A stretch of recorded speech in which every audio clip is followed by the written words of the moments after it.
By the time my mother laughed at me, I had been standing over a hot stove for almost 11 hours. The kitchen windows were fogged from steam. My hair was twisted into a loose knot that had long since fallen apart, and the front of my shirt was streaked with butter, broth, and something red I hadn't had time to identify.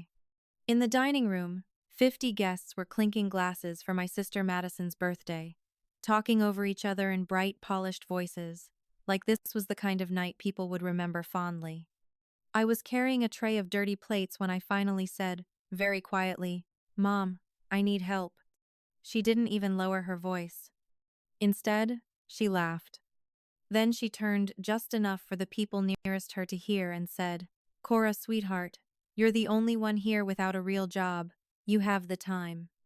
A few people smiled the way people do when they don't know whether something is a joke or a cruelty. A few looked down. My sister didn't say a word. She just adjusted the bracelet on her wrist and took a sip of champagne like none of it had anything to do with her.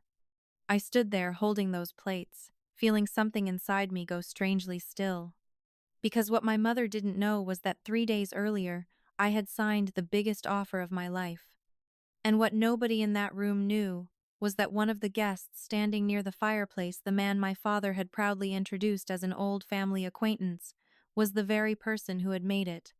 I remember looking around that room and thinking how familiar it all felt. The noise, the entitlement, the certainty that I would keep carrying what nobody else wanted to touch. Some of you listening know exactly what that kind of moment feels like, when your usefulness is the only thing people seem to notice about you.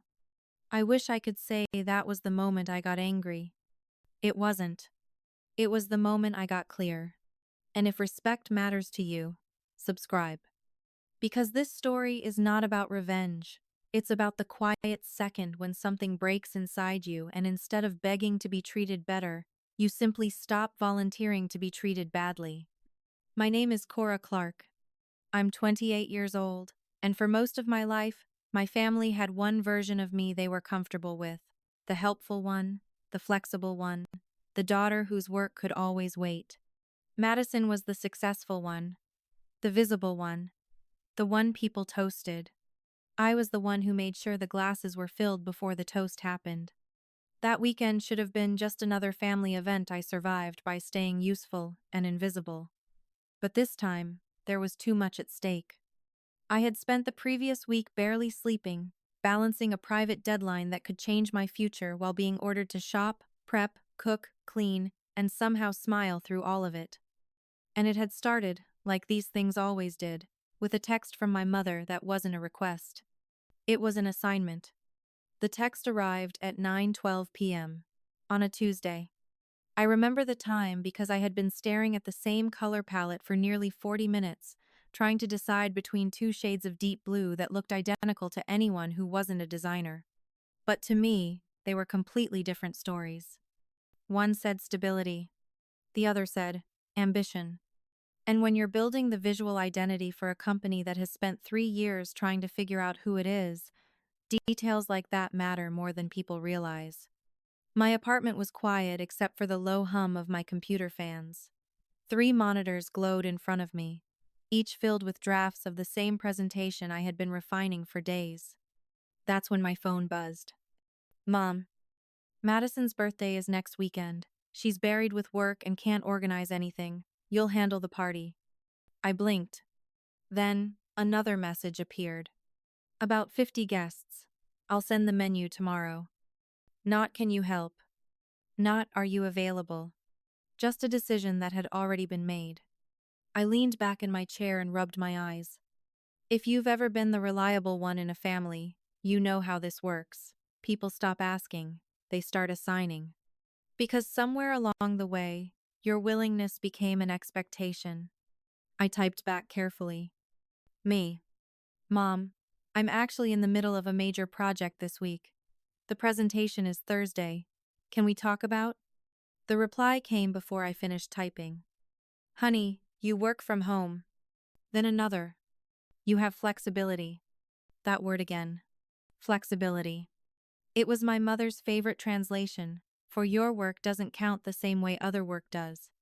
Madison was a corporate attorney. Long hours. Big cases. structured office, real clients. I was a brand designer, which meant, according to my parents, that I made things on a computer. I stared at the message for a long moment. On my screen, the Meridian Corporation logo glowed back at me. Meridian wasn't just another freelance job. They were a regional powerhouse preparing for a full brand transformation, and I had been working for weeks to win that contract. Thursday's meeting was the final review with their executive board. If it went well, it could be the biggest project of my career. If it went badly, I didn't even want to think about it. Another text appeared. Madison has partner review coming up. She can't deal with party planning stress right now. And then the line my mother always used when she wanted the conversation to end. This is what family does. I closed my eyes.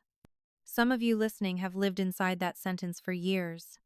It sounds loving on the surface, but underneath, it can hide a quiet rule.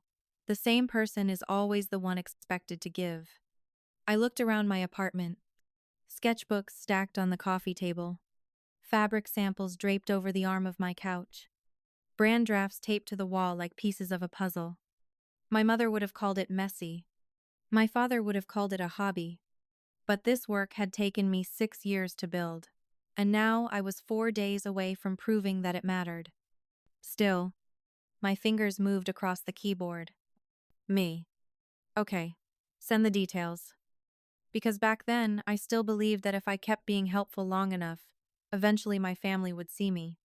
I didn't know yet that sometimes the more capable you are, the more invisible people allow you to become. The grocery list arrived at midnight. It was 3 pages long. The grocery list was 3 full pages. Appetizers for 50 people.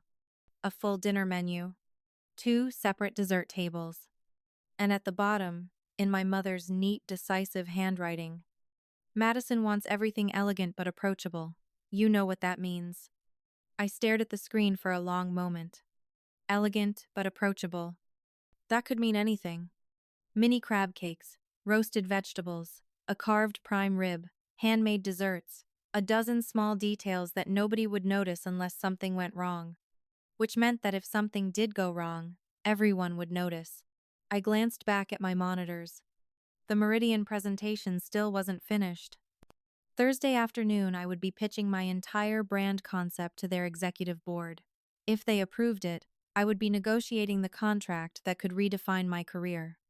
But on Wednesday morning, instead of refining my slides, I was pushing a cart through 3 different grocery stores. If you've ever been the person who keeps everything running quietly in the background, you know the strange math of it. People assume you have time simply because you never complain about how much you're carrying. I bought produce. Then meats. Then 3 different kinds of cheese Madison had listed because presentation matters. By the time I finished unloading everything into my parents' kitchen, my phone buzzed with a calendar alert. Meridian Executive Board Thursday, 2 p.m. I exhaled slowly. The next morning, I logged onto the Zoom call wearing a blazer over the same t-shirt I had slept in. My kitchen table had become my office years ago. 3 monitors, 2 notebooks, and enough coffee to keep my brain moving. The call began with the usual introductions. Marketing director, operations lead, strategy team. Then one more square appeared on the screen. A man in his mid-50s, silver hair, sharp suit, calm eyes that seemed to take in everything at once. "Miss Clark," he said, leaning slightly forward. "I'm Christopher Hayes, the CEO." Everyone on the call went quiet in that subtle way people do when someone important joins the room. I walked them through the brand narrative I had built for Meridian. The voice, the visual identity, the story they had been trying to articulate for 3 years but hadn't been able to name. When I finished, Hayes sat back in his chair. For a moment, he didn't say anything. Then he nodded slowly. "This," he said, "is the first time someone has shown me our company the way it actually feels." Something inside my chest loosened. "Thank you," I said. He glanced down at something off-screen. "I'm going to be in your city this weekend," he continued. "Family visit. I'd like to meet in person to discuss final contract terms." My heart jumped. I'd like that, I said carefully. He smiled. Saturday afternoon? My stomach sank a little. I'm actually helping with a family event that day. He didn't look annoyed, just thoughtful. Sunday then. That works. There was a pause. Then he added casually, I'm actually reconnecting with an old college friend while I'm there, Robert Clark. I froze. That's my father. Hayes blinked once, then chuckled softly. Well, he said. Small world. The call ended 20 minutes later. I sat staring at the dark screen long after everyone else had logged off. Because the CEO who was about to offer me the biggest contract of my life was going to be standing inside my parents' house on Saturday, watching my family celebrate Madison.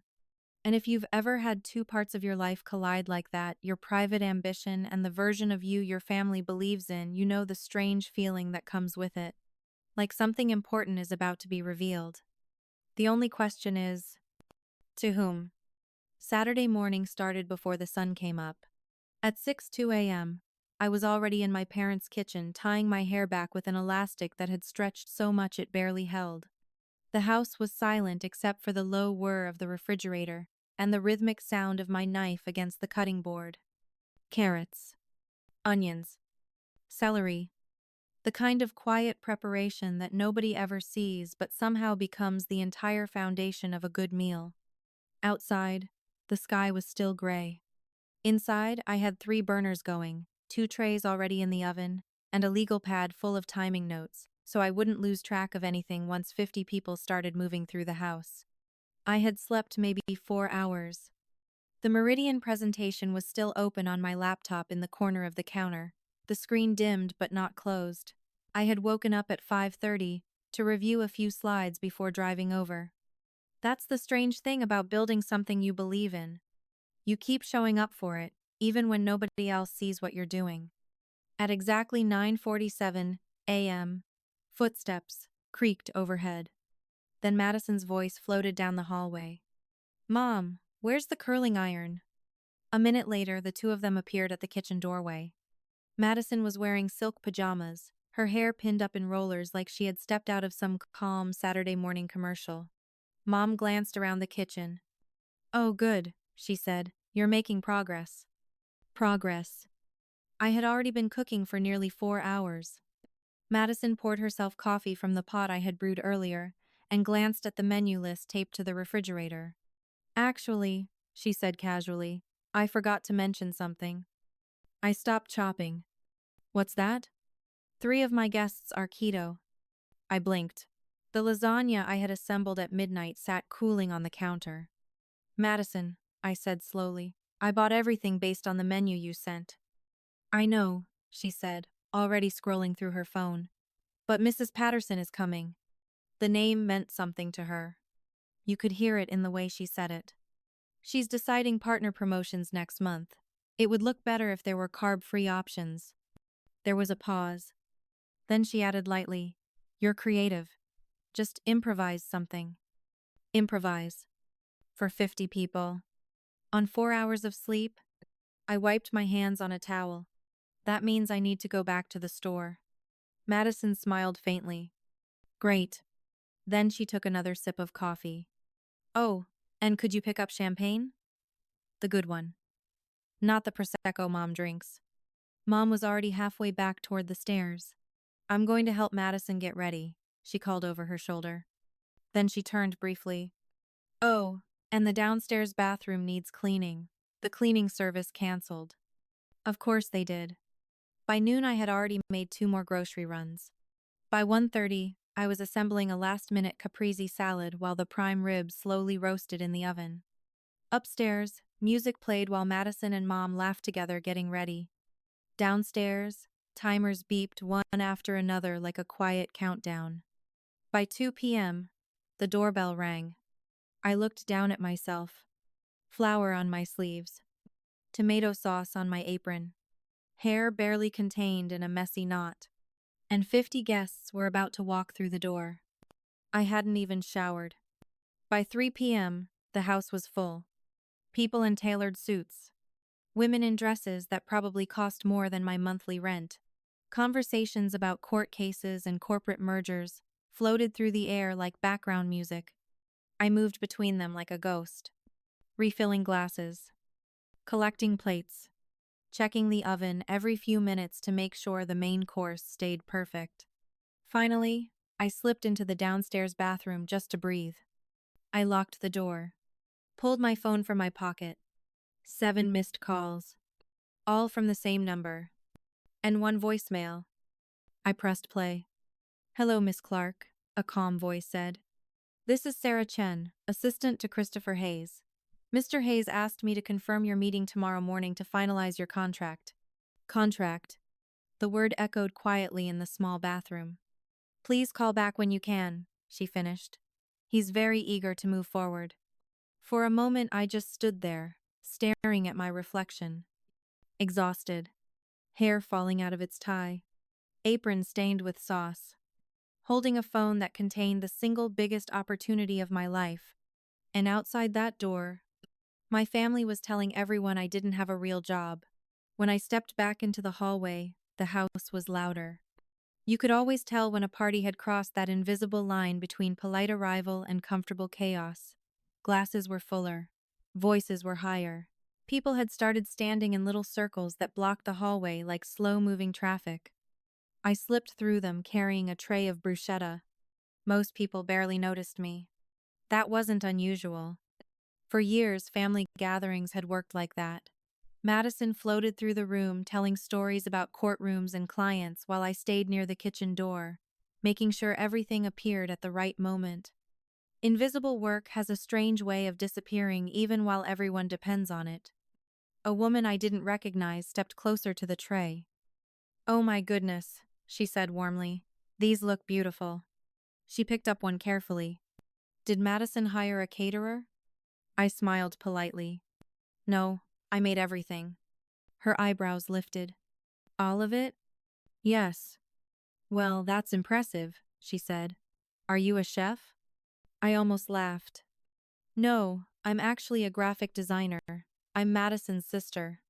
Her smile widened. "How wonderful. What kind of design?" It was such a simple question. And it was the first time all day anyone had asked it. "Brand identity mostly," I said. "Corporate rebranding, visual strategy." "Kora, honey." My mother's voice slid smoothly into the conversation before I could finish.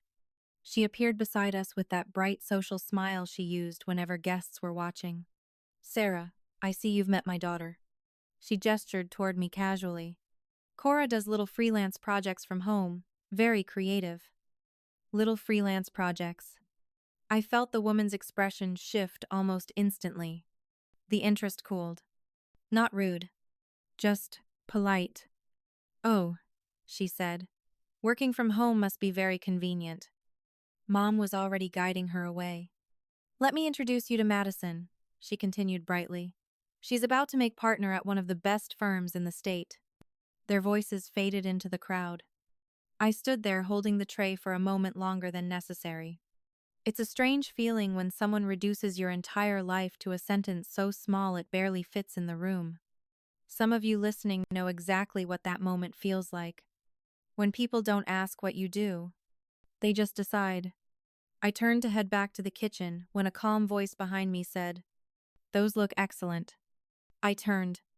The man standing there held a glass of gin and tonic, silver hair, sharp suit, the kind of quiet presence that makes people straighten without realizing why. For a moment I couldn't place him. Then he smiled slightly. "Christopher Hayes." My stomach dropped. The CEO of Meridian Corporation was standing in my parents' living room watching me serve appetizers in a stained apron. "I'm an old college friend of Robert Clark's," he said easily. "We lost touch years ago. He invited me when I mentioned I'd be in town." I swallowed. "You work in design, if I remember correctly," he added. His eyes were kind, but observant. "Yes," I said. "What kind?" Before I could answer, my mother's voice rang out from across the room. "Kora, we need more wine." I exhaled quietly. "Excuse me," I said. As I turned toward the kitchen, I could feel Hayes watching. Not judging, just noticing. And that was somehow worse. Because when someone finally sees what's happening around you, it becomes harder to pretend it's normal. I opened another bottle of wine and glanced toward the living room. Hayes had joined my father near the fireplace. Dad was laughing, clapping him on the shoulder, talking like they had known each other forever. Which apparently they had. And for the first time that evening, a thought crossed my mind that hadn't occurred to me before. Christopher Hayes hadn't just come to reconnect with my father. He had come to see me tomorrow morning as a professional. But tonight, he was seeing the version of me my family believed in. By 6 o'clock, the kitchen looked like the aftermath of a small storm. Pans stacked in the sink, cutting boards crowded with herbs, the counter covered in bowls I hadn't had time to wash yet. The prime rib was almost ready, the vegetables were roasting, and the desserts still needed plating. The noise from the living room drifted in waves through the hallway. Laughter. Glasses clinking. Someone telling a long story about a courtroom victory that made half the room gasp in admiration. Madison's voice floated above all of it. Confident, bright, effortless. I wiped my hands on a towel and leaned against the counter for just a second. My legs felt heavy. My shoulders ached. I had been moving nonstop since morning, and the exhaustion had settled into my bones like quiet gravity. Sometimes the hardest part about being the reliable one isn't the work. It's the silence that comes with it. Nobody sees the hours beforehand. They only see the finished result and assume it appeared that way on its own. I was arranging the appetizer trays when someone stepped quietly into the kitchen. The same woman from earlier, Sarah Bennett. She smiled gently. "Dear, these are extraordinary," she said, looking at the spread across the counter. "Thank you. Did you really prepare all of this yourself?" "Yes." Her eyes moved slowly across the kitchen. "Your sister must be very proud." I hesitated. Before I could answer, my mother appeared in the doorway again. "Oh, Sarah, there you are," she said brightly. Then she gestured toward me with casual affection. Kora has always been the creative one, always making things with her hands. Sarah smiled politely. "What kind of design do you do?" I opened my mouth. But Mom answered again. "Oh, little freelance things," she said with a soft laugh. "Logos, websites, that sort of thing." Something inside me tightened. Not anger. Something quieter. The slow realization that she genuinely believed that was the whole story. Sarah's expression cooled again in that subtle way people do when they assume the conversation is finished. "How nice," she said. Mom was already steering her away. "Come meet Madison," she continued. "She's speaking with some partners from her firm." Their voices disappeared into the living room. I stood alone in the kitchen again. Holding a tray of food no one would remember who made. And that's when I heard another voice behind me. "May I ask you something?" Christopher Hayes stood just inside the doorway. Not smiling this time. Just watching. "Of course," I said. "How long have you been working in brand strategy?" The question surprised me. 6 years. "And Meridian?" 3 weeks of negotiations. He nodded slowly. "You've built something impressive in that time." I felt a strange wave of relief hearing that sentence spoken out loud. Because sometimes when the people closest to you minimize your work long enough, you start wondering if you imagined its importance yourself. "I try," I said. He studied the kitchen again. The trays. The dishes. The chaos. "You've been working all day here, too." I laughed quietly. "Apparently I have flexibility." He didn't smile. Instead, he said something that stayed with me long after that night ended. "Talented people are often punished for being capable." I looked at him. "You cook well, so they ask you to cook," he continued. "You're reliable, so they give you more responsibility. You don't complain, so they assume you don't mind." He paused. But capability and obligation are not the same thing. For a moment, the kitchen was completely silent. And if you know what it's like to carry more than people realize while still being told it isn't enough, you probably understand why hearing that sentence almost made me cry. Then my sister's voice exploded through the hallway. Kora! The kitchen door slammed open. Madison stood there, cheeks flushed. Where's the main course? Madison stood in the doorway like the entire evening depended on what I said next. Her makeup was perfect. Her dress was the kind that caught the light every time she moved. Anyone looking at her from the living room would have seen confidence, control, someone completely in command of her own celebration. But up close, I could see the tension in her jaw. The main course, she said again. Mrs. Patterson is asking about dinner. I glanced at the oven timer. 15 more minutes, I said. It has to rest before carving. She blinked at me like I'd said something unreasonable. Can't you just take it out now? If I do that, I said carefully, it'll still be raw in the middle. Her shoulders tightened. These are important people, Kora. I exhaled slowly. I understand that, but meat still takes the time it takes. Madison pressed her fingers against her temples for a moment, the way people do when they're trying to keep a situation from slipping out of control. Then bring out the salad course early, she said. Buy us some time. The salad was supposed to come after. I don't care what it was supposed to do. Her voice dropped lower. I need you to fix this. For a second, I studied her face. Not the perfect makeup or the carefully styled hair. The exhaustion behind it. The pressure. Is everything okay? I asked quietly. She smoothed the front of her dress instantly. Everything's perfect. But the words came out a little too quickly. Mrs. Patterson is watching tonight, she added. She's deciding partner promotions next month. There it was. The real reason for all of this. Not just a birthday party. A performance. If the evening went well, it meant something for her career. If it went badly, I nodded. I'll bring the salad. She relaxed just enough to breathe again. Thank you. Then she turned to leave. But before she stepped back into the hallway, she paused. Oh, and Kora? Yes? Try to smile when you serve. Her voice softened just slightly. You look a little intense. The door swung closed behind her. I stood there holding the salad bowl, staring at the counter for a moment longer than necessary. Sometimes the strangest part about family dynamics isn't the work itself. It's the quiet expectation that you will perform gratitude while doing it. I carried the salad into the dining room. 50 guests. Crystal glasses. Candles flickering down the long table. The kind of elegant scene that makes people assume everything behind the curtain must also be elegant. No one noticed the sweat running down my back. No one noticed I hadn't eaten since breakfast. They only noticed the food. This looks amazing, someone said. Madison, you really outdid yourself, another guest added. Madison smiled graciously. Oh, thank you. No correction. No hesitation. Just acceptance. I returned to the kitchen and leaned against the counter again.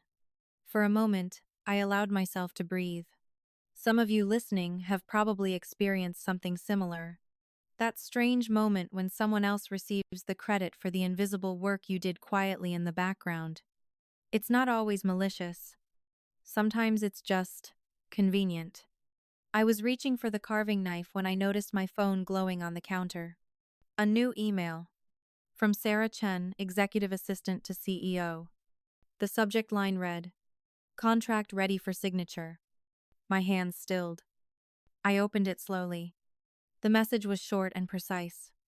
Miss Clark, Mr. Hayes has approved final contract terms. $240,000 for comprehensive brand development, with option for long-term retainer. $240,000. Please confirm our meeting Monday at 9 a.m. to finalize. For a moment, I simply stared at the number. More money than my parents had ever imagined I could earn.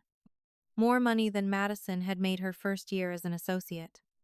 And I was reading it while standing in my childhood kitchen, covered in flour, carving meat for a party where my mother had just told everyone I didn't have a real job. The kitchen door burst open again. Madison. The meat, she said breathlessly. Now. Mrs. Patterson has theater tickets at 8. It needs 5 more minutes. Kora, she snapped. I don't care about meat science right now. Something inside me grew very quiet. I looked at my sister carefully. "Do you know what I've been working on this week?" I asked. She frowned. "I don't have time for this." "It's a contract," I said calmly. Her hand paused on the doorframe. "How big?" The way she said it was almost absent-minded, like she already knew the answer would be small. I met her eyes. $240,000. The room went completely silent. And that was the first moment all night my sister actually looked at me. For a moment, Madison didn't say anything. She just stared at me. The kitchen felt smaller suddenly, like the air itself had stopped moving. 240? What? She asked quietly. Thousand, I said. Her hand slowly slipped from the doorframe. Meridian Corporation, I added. Full brand development contract. Madison blinked again, like her brain was trying to rearrange something it had already decided was true. The Meridian? She said. Yes. She stepped into the kitchen and closed the door behind her. For the first time that entire day, she actually looked around. At the counters covered in food. At the oven still running. At the dishes stacked in the sink. Then back at me. "You never told me," she said. I tilted my head slightly. I did. "When?" "When Mom texted about the party," I said calmly. I told her I was working on a major project. Madison's lips pressed together. "But you didn't say it was that." "You didn't ask." The words hung between us. She sat down slowly on one of the kitchen stools. She shook her head. "That's bigger than most of my cases." I nodded once. "Probably." Silence filled the room again. For a moment, the only sound was the oven fan humming behind me. Then Madison exhaled. "Why didn't you say something earlier?" she asked quietly. I studied her face. The same sister I had grown up with. The same sister who had always been the center of every family conversation. "I did say something," I repeated gently. "I told you I was busy." Her shoulders sank a little. Then she glanced toward the living room. "Does Mom know?" "No." "Dad?" "No." She ran her fingers through her hair, careful not to disturb the perfect curls. "Wow," she murmured. Then she looked back up. "You're still going to bring the food out though, right?" I didn't answer right away. Not because I was angry, but because I realized something strange in that moment. Even after hearing about the contract, even after learning that the work she had mocked earlier that afternoon might be worth more than her entire party, the expectation was still the same. Serve the food. Keep the night running smoothly. Don't disrupt the celebration. Please. She said it quietly this time. "There are 50 people out there." I looked at my sister for a long moment. Part of me understood her. The pressure she was under. The way success can turn every event into a performance. But another part of me, the tired part, was beginning to wake up. "I'll bring it out," I said finally. Relief flooded her face. "Thank you." Then I added gently, "But Madison, this is the last time." She didn't argue. She didn't promise anything either. She just nodded once. I turned back toward the counter and began slicing the prime rib. The meat was perfect. Tender. Exactly the right shade of pink. I arranged it carefully on the platter with roasted vegetables and herbs. Despite everything, it looked beautiful. Professional. The kind of presentation that shows care. When I carried it into the dining room, people actually applauded. "This looks incredible," someone said. "Madison, you really went all out," another guest added. Madison smiled again. Graceful. Composed. "Thank you," she said. No one asked who had cooked it. No one needed to. Invisible work rarely asks for recognition. I placed the platter on the table and turned toward the hallway again. That's when I heard a voice behind me. "Miss Clark." Christopher Hayes stood near the doorway, away from the crowd, close enough that no one else could hear. "Do you have a moment?" he asked. My heart started beating faster. "I'm helping with the party," I said automatically. He nodded slightly. "Yes," he said. "I can see that." Then he lowered his voice just a little. I also heard the conversation earlier. My face warmed.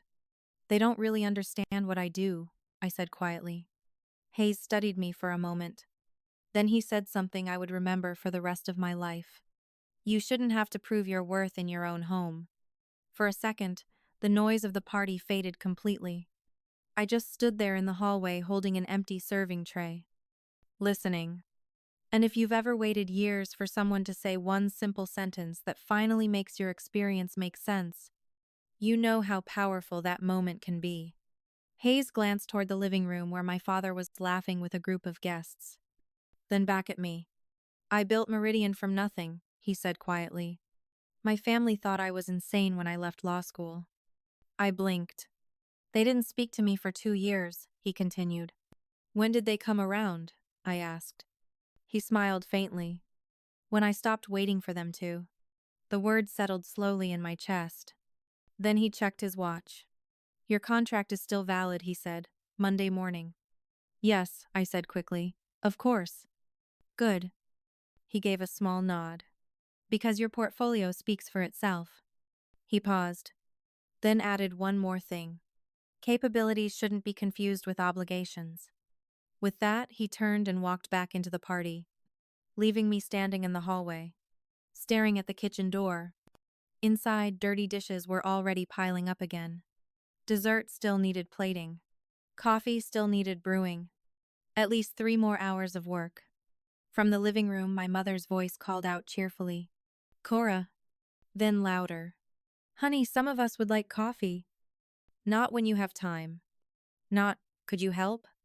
Just another assumption. Another expectation. And that was the moment something inside me finally shifted. Kora. My mother's voice carried easily across the living room. Honey, some of us would like coffee. I stood in the hallway for a second longer than usual. The serving tray in my hand suddenly felt heavier than it should have. In the kitchen behind me, the sink was already filling with dishes. The dessert trays still needed plating. Someone had left a stack of used glasses on the counter. 3 more hours of work. Minimum. And from the living room came the sound of laughter, easy, relaxed laughter from people enjoying a perfect evening someone else had quietly built for them. I stepped into the room. What kind of coffee? I asked. My mother turned with that bright host smile she wore whenever guests were watching. Oh, just regular for most people, she said. Then she added casually, but Mrs. Patterson wants decaf, and Mr. Wilson asked if we had espresso. I blinked. We have a regular coffee maker. Well, she hesitated, then waved a hand. Could you run to Starbucks? It's only 10 minutes away. For a moment I wasn't sure I'd heard her correctly. You want me to leave the party? I said slowly. Drive to Starbucks and get one person an espresso? A few nearby guests shifted uncomfortably. Mom lowered her voice slightly. If it's not too much trouble. I still have dessert to plate, I said. And the kitchen. Kora. She stepped closer, her smile tightening. There are important people here tonight. She glanced briefly toward Madison. Can you please cooperate? I felt something inside my chest settle into a calm I hadn't felt all evening. I've been cooperating for 12 hours. Oh, don't be dramatic, she said quickly. You know what I mean. Madison appeared beside her. Is everything okay? Your sister is making things complicated, Mom said lightly. Madison looked at me. It's just one coffee. I shook my head slowly. It's never just one thing. The room grew a little quieter. What is that supposed to mean? Madison asked. Mom gave a quick, nervous laugh. Kora's just tired. I'm not tired, I said calmly. I'm exhausted. Several people were watching now. Mom's smile stiffened. Honey, let's talk about this later. When? I asked. When would be a good time to talk about the fact that I've been working since 6 this morning? Madison's expression darkened slightly. Your work can wait, Mom said firmly. This is family. Something in the room shifted. The word family hung there like a fragile glass about to crack. Family? I repeated. Dad stepped forward quickly. Let's not do this right now, he murmured. But Mom was already talking again, that light laugh creeping into her voice. "You have to excuse Kora," she told the guests. "She gets overwhelmed sometimes." "I'm not overwhelmed." My voice was steady. "I'm exhausted." "We're all tired, sweetie," she said gently. "But you're the only one free enough to say it." The calm inside me grew deeper. "You think I'm free because my work doesn't count." Mom's smile faltered. "That's not what I said." "You said it an hour ago," I replied. "When you told Mrs. Bennett I do little freelance projects." A few people looked away. That was taken out of context. "Then what's the context for she'll grow out of the art phase?" I asked. Madison stepped forward. "Kora, you're being unfair." "I'm being honest." Silence spread across the room. 50 people watching. Waiting.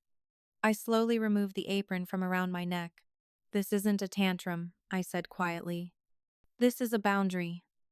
Mom's voice sharpened. "You're embarrassing yourself." "Am I?" I asked. "Or am I embarrassing you?" I folded the apron neatly and set it on the coffee table. "Dessert is in the fridge," I continued calmly. "Coffee is in the pot." Then I looked at them, really looked. "You can handle the rest." I turned toward the front door. "Kora," Mom called sharply. "If you walk out, don't expect to come back." I stopped. Slowly turned around. "Okay," I said. The word landed in the room like a dropped glass. For the first time all night. No one laughed. And if this moment feels familiar to you, when someone finally decides their dignity matters more than keeping the peace, subscribe. Real power moves quietly. And what happened after I walked out that door was something none of us expected. I picked up my purse, walked to the door, and for the first time in my life, I left without asking permission. The night air felt colder than I expected. For a moment I just stood on the front porch, listening to the muffled noise of the party continuing behind the door, glasses clinking, voices rising and falling. Someone laughing too loudly, the way people do when they're pretending nothing uncomfortable just happened. My hands were shaking slightly, though I couldn't tell if it was from exhaustion or adrenaline. 28 years. That's how long it had taken me to realize something simple. Peace inside a family isn't real if it only exists because one person keeps swallowing their dignity. I walked down the driveway slowly and got into my car. For a few minutes I didn't start the engine. Part of me expected the front door to swing open. Madison running after me. Dad calling my name. Even Mom, maybe, suddenly realizing she'd pushed too far. No one came. At 7:32 my phone lit up. Madison calling. I let it ring. Then another. Mom calling. Then a text from Dad. "Kora, let's talk. Just come back and help finish the evening." I stared at the screen for a moment before placing the phone face down on the passenger seat. Because sometimes the most important boundary isn't the one you explain. It's the one you quietly keep. I started the car and pulled away from the house. In the rearview mirror, the lights from Madison's birthday party grew smaller and smaller.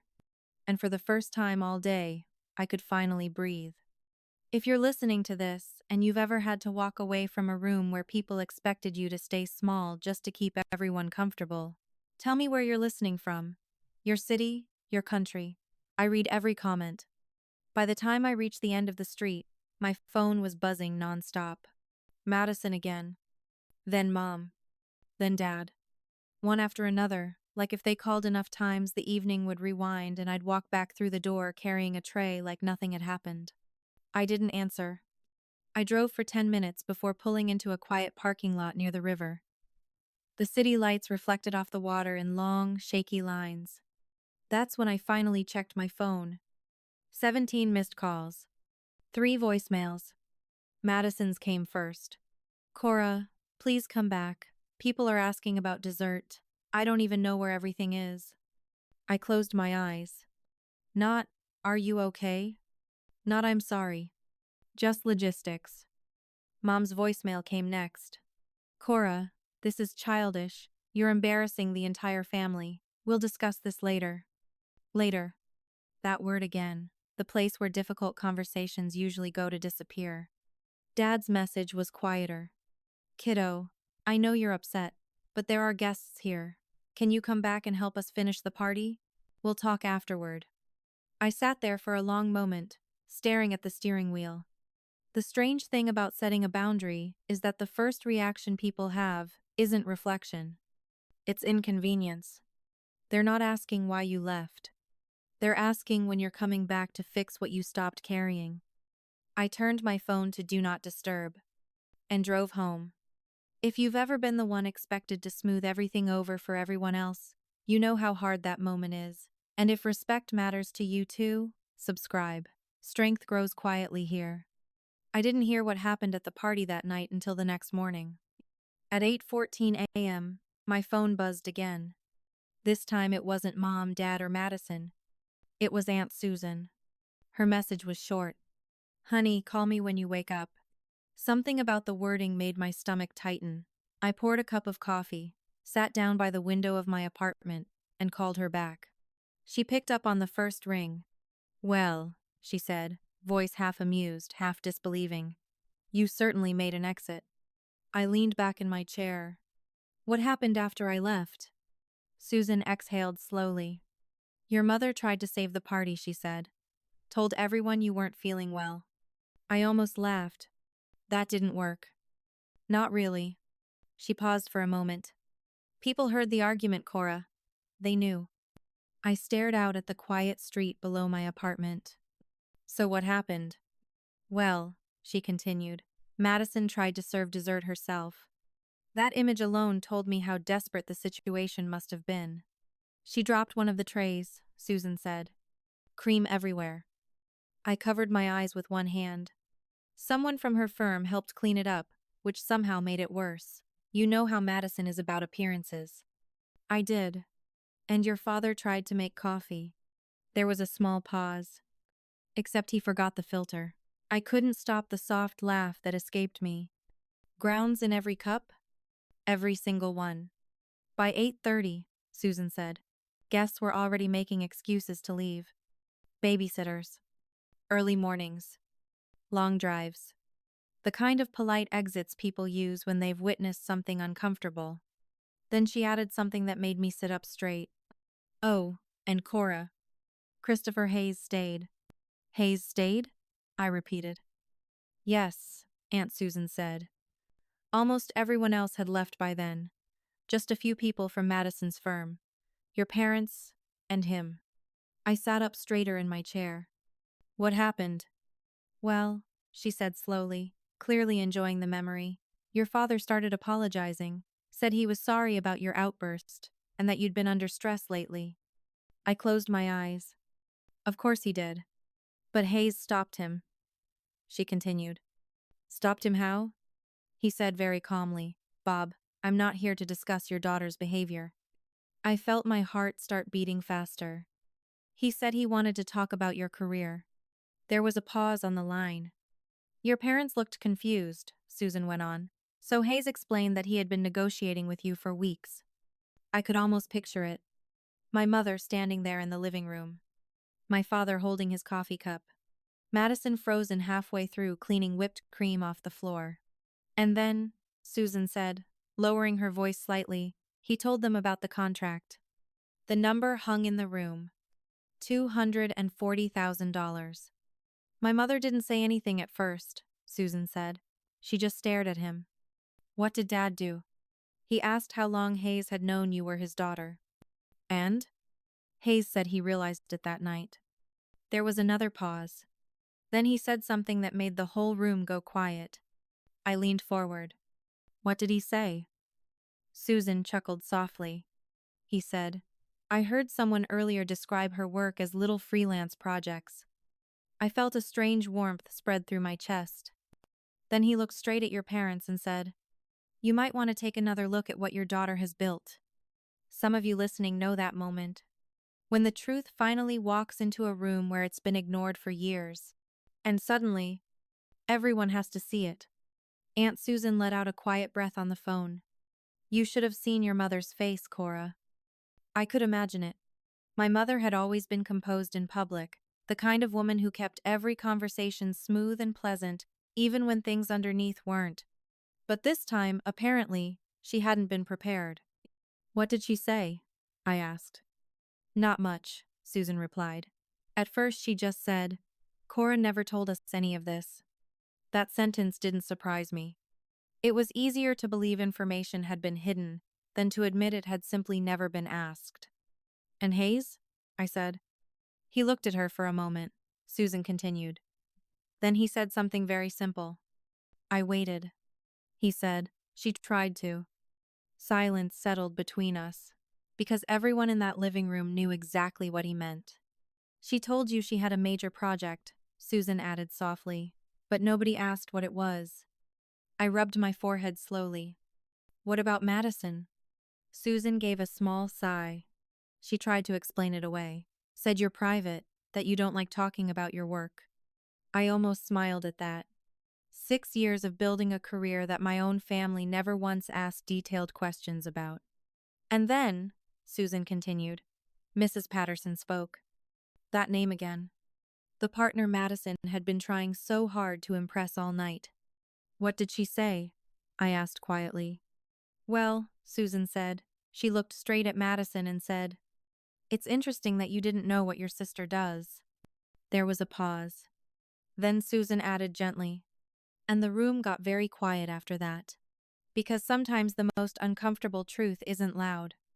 It's just a single question that everyone suddenly realizes they can't answer. What did Madison say? I asked quietly. Susan made a small sound on the phone, somewhere between sympathy and disbelief. Not much, she said. She tried to laugh it off at first. Said you've always been independent. That you like keeping your work private. I leaned back in my chair. Private.